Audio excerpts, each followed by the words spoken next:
Аларны бу функциялар һәм кирәкле мәгълүмат белән кем тәэмин иткән икән соң? Моны җансыз һәм абстракт табигать ясый алыр идеме? Әллә бу шыраклылыкмы? Шулай да акыл тавышына колак салырга һәм тере кирпечләрдән җыелган кешене яралткан Аллаһы Тәгаләнең кудрәт вә зирәклеген танырга кирәк. Так же, как у каждого произведения есть свой автор, у любого творения есть Создатель.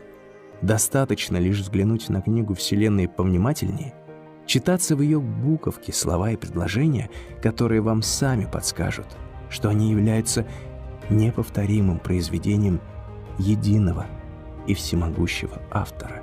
Мы хотим рассказать вам об уникальных свойствах творений Всевышнего Аллаха, демонстрирующих нам безграничную мудрость, силу и знание Создателя.